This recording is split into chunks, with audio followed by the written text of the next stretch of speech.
Today, we are going to be going over 10 of the most crucial mistakes that a lot of players make that are really holding you back in NBA 2K25. Now, it doesn't matter if you're new to the game or if you've had the game for a really long time. A lot of players that I see make these mistakes, and that especially applies to mistake number 1. I see a lot of new players make this mistake, and I see a lot of people who have had the game for a while make this mistake. That being changing your jump shot when you have one bad game. One thing I see a lot of people do, if they have one bad shooting game, they tend to change their jump shot immediately. You do not want to do this. If you were playing well with the jump shot before and you have one bad shooting game, that doesn't mean you should change it, because the way this game is, you're gonna have bad shooting games and you just have to play through it. Now, if you keep having bad shooting games, then yeah, I would change my shot. But if you just have one, go ahead and stick with what was working before. Now, mistake number 2 that is also really common between new players and the players that have had the game for a long time is going to be overreaching. Now, if you didn't already know, whenever you reach on defense, also whenever you jump on defense, you are going to lose an adrenaline. Now, y'all probably didn't know this, but when you lose an adrenaline, it actually lowers your defensive stats. It's going to make it a lot harder to get a stop, so you want to avoid overreaching on defense. Look, if you reach one time,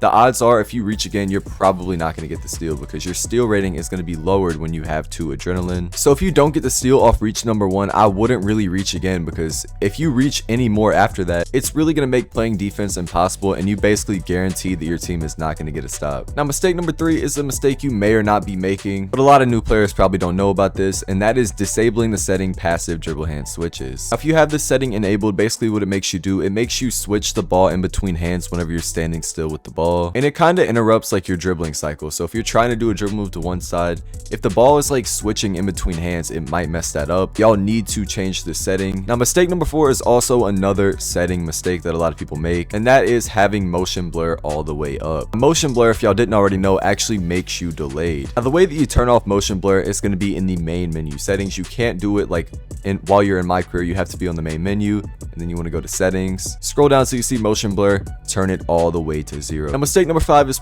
kind of 2 different things, but they are all mistakes related to shooting. Now, the first thing that you want to make sure that you do is turn off your meter. If you didn't already know, when you turn on your meter, it actually lowers your green window. Also, when you turn your meter off, it is going to allow you to actually learn your jump shot for your cue and not looking at it through a meter. And then the second thing that you want to do, you want to make sure that you turn on high risk reward. Now, I know a lot of y'all watching this video probably use low risk and normal risk, and low risk and normal risk does allow you to make whites, but the reason why this isn't good is because 2K basically like randomly allows you to make whites. So yeah, while it might be nice, like if you mistime a shot and every now and then it'll go in, you're basically putting the shooting completely in 2K's hands. So if you are shooting a game winner one game and you actually time it right, it may not even go in. Those 2 settings also lower your green window, but what high risk reward does, it makes your green window the absolute highest it can be, but it takes away the ability to make whites. It's also important to note that in all competitive game modes, low risk and normal risk are banned, and they make you use high risk. Like in stage, in the proving grounds, you cannot use low risk or normal risk. They make you turn it off. Now, mistake number 6 is a huge thing that you want to prioritize, because every single pro player does this right here. That being playing on a LAN cable. If you are not playing on a LAN cable, it is putting you at a huge disadvantage, because what a LAN cable does, it connects from your router directly to your console, and it turns your Wi-Fi from being wireless to wired directly to the router, and it's going to make your game feel a whole lot more responsive. But I'm telling you right now, it is a whole different game when you play on a LAN cable. Mistake number 7, and I see a lot of new players make this mistake, and that is going to be buying jump shot boost. Now, if you didn't already know, they give you a boost in your green window. The way that you get them, you go to the progression tab and you go down to the get boost tab. Any boost you can think about is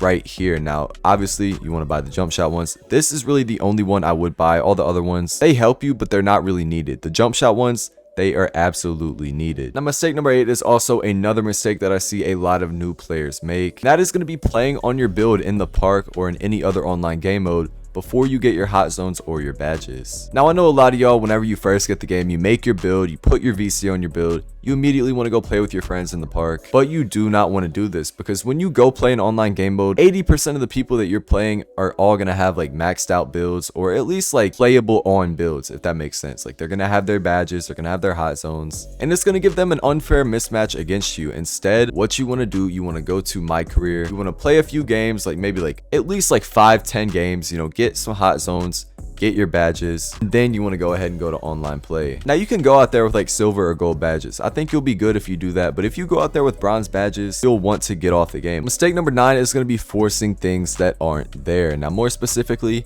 people try to force the 2 whenever the 3 is wide open. What I mean is like trying to force the 2 whenever the defense is sitting paint, or trying to force a 3 whenever the defense is playing you high. And a lot of players on this game do this. To combat this, what you want to do, you want to look at what the defense is giving you. You always have to pay attention to what the defense is doing. Like if you're getting boxed, you just want to take a second and look at what the defense is giving you. I promise you, you're going to notice that you have something. Something is always going to be open if you're on offense. You got to realize that. Like, now mistake number 10 is going to be playing with randoms. Now, obviously, you don't want to play with randoms for a few reasons. Number 1, they're going to sell you. You know, eventually you're going to find a random that's tough. That's not common at all. Like 9 times out of 10, probably 99 times out of 100, all the randoms you find are going to sell you. Another big reason to why those randoms are selling you is because they do not communicate. If you want to find some teammates that are going to communicate with you and are actually going to be good at the game, I recommend joining my Discord. In that Discord, you're going to find people like yourself who need a team and are tired of getting sold by randoms constantly. All you got to do to join is just go in the description of this video or go to the pinned comment and click the link. Like I said, you're going to find the ability to find teammates, of course. You also are going to get notified right whenever I post a new video. If you haven't already, I would really appreciate it if you could like and sub to the channel. But that's pretty much it, and I'm gonna catch y'all in the next video.